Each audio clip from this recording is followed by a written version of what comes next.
அருட்பெரும் ஜோதி அருட்பெரும் ஜோதி தனிப்பெரும் கருணை அருட்பெரும் ஜோதி ஆனந்த வணக்கம். அன்பு அன்பர்களே, நான் உங்கள் டாக்டர் ஸ்டார் ஆனந்தராம் பேசுகிறேன். தொடர்ந்து பல்வேறு விதமான ரகசிய விஷயங்களை உங்களோட பகிர்ந்துகிட்டே இருக்கும். அதில் பௌர்ணமியை பற்றி வெவ்வேறு விதங்களை நான் பகிர்ந்து கொண்டிருக்கோம். மாதத்தில் ஒரு நாள் தூங்கக்கூடாது இரவு நேரம். அது எந்த நாள்னா அது பௌர்ணமி. பௌர்ணமி என்பது இயல்பாகவே சந்திரன் சம்பந்தப்பட்டது. சந்திரன் என்றால் மனம் என்று அர்த்தம். ஸோ மனம் சம்பந்தப்பட்ட நாள் அப்படின்னா அது பௌர்ணமி. அது மிக முக்கியமாக நமது பணவளக்கலையில் இருக்கக்கூடிய நண்பர்களை நாங்கள் பௌர்ணமி அன்று இரவு தூங்காதீர்கள் என்று சொல்கின்றோம்.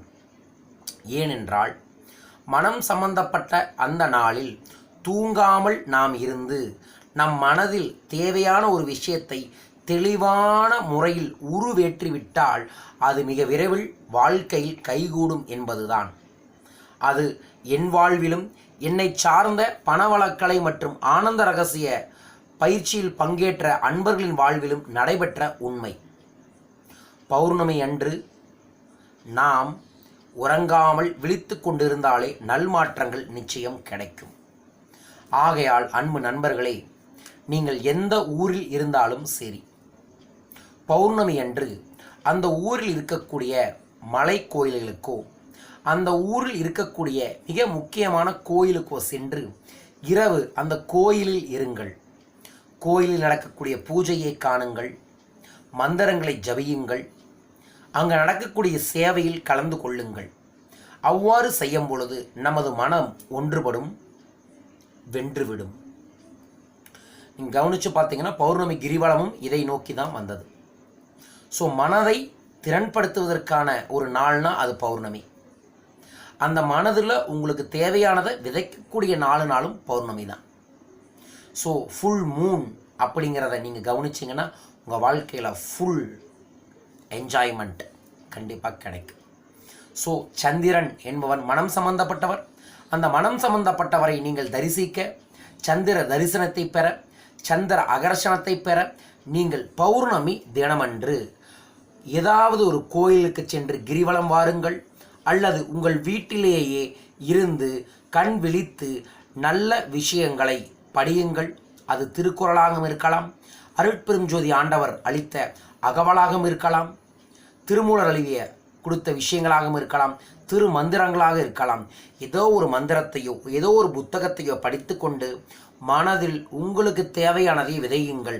அவ்வாறு பௌர்ணமி அன்று நீங்கள் எதை மீண்டும் மீண்டும் தெளிவாக உருப்போடுகிறீர்களோ அது மிக விரைவில் உங்களுக்கு காரிய சித்தியாய் அடைந்தே தீரும். ஸோ வாய்ப்புள்ளவர்கள் ஒவ்வொரு பௌர்ணமி என்றும் நான் கோவை அருகில் உள்ள காங்கயம் அருகில் உள்ள ஊதியூர் மலையில் இரவு 9:30 இருந்து காலை 3 மணி வரைக்கும் அந்த மலையில் நான் இருக்கின்றேன். என்னை சார்ந்த நமது பணவளக்கலை நண்பர்களும் இருக்கிறார்கள். நாங்கள் அனைவரும் ஒவ்வொரு மாத பௌர்ணமியும் அங்கு இருக்கின்றோம். வர விருப்பமுள்ளவர்கள் நேரடியாக அங்கே வாருங்கள். கொங்கணர் 1000 ஆண்டு தவம் செய்த குகை அங்கிருக்கின்றது. தலைக்கு வந்தது தலைப்பாகையோட போகியது என்று சொன்ன தம்புரான் சித்தரின் ஜீவ சமாதி அங்கிருக்கின்றது. அருணகிரி நாதர் ஐயாவால் பாடல் பெற்ற முருகஸ்தலமும் அங்கிருக்கின்றது. மிக உன்னதமான ஒரு இடம் அந்த ஊதியூர். பொன்னூதி மாமலை என்ற முழு பதிவை இதற்கு முன்னாடியே நான் பதிவு செய்துள்ளேன். அந்த பதிவையும் பாருங்கள். வர விருப்பம் இருப்பவர்கள் நேரடியாக அங்கே வந்துடுங்க. இந்த விஷயத்துக்காக எங்களுக்கு ஃபோன் பண்ணணும்னு அவசியமே இல்லை. ஒவ்வொரு பௌர்ணமி என்றும் அங்கே வந்து டாக்டர் ஸ்டார் ஆனந்தராம் அப்படின்னு கேட்டிங்கனாவே நான் எந்த நேரம் இருப்பேன் அப்படின்னு நமக்கு சொல்லுவாங்க. வாருங்கள், சந்திரனை தரிசிக்க நான் அங்கிருப்பேன். அங்கே வரணும்னு அவசியம் இல்லை. நீங்கள் எந்த ஊரில் இருக்கீங்களோ அங்கே இருந்தும் சந்திரனை தரிசனம் செய்யுங்கள். உங்கள் வாழ்க்கையில் நினைத்ததை அடையுங்கள். இந்த சந்திரனை மனதால் கவனத்தில் கொள்ளுங்கள். மனம் என்றால் சந்திரன், சந்திரன் என்றால் மனம். ஸோ மனதை செம்மைப்படுத்தி விட்டால் நீங்கள் இந்த பிரபஞ்சத்தையே செம்மைப்படுத்த முடியும். அந்த மனதை செம்மைப்படுத்தக்கூடிய ஒரு உன்னதமான நாள் பௌர்ணமி. அந்த பௌர்ணமி என்று நீங்கள் மனதை செம்மைப்படுத்த பயன்படுத்திக் கொள்ளுங்கள். மறவாமல் ஒரு அருமையான இன்னொரு வீடியோட உங்களை நான் பார்க்குறேன். மறக்காமல் லைக் பண்ணி ஷேர் பண்ணி சப்ஸ்கிரைப் பண்ணுங்கள். பௌர்ணமி எவ்வளவு பிரைட்டாக வெளிச்சம் இருக்கோ அது மாதிரி உங்கள் வாழ்க்கையும் பிரைட்டாக ஒளிமயமான நல் வாழ்க்கை, ஐஸ்வர்யமிக்க வாழ்க்கை உங்கள் வாழ்க்கையில் வரணும்னு நான் மனதார வாழ்த்துறேன்.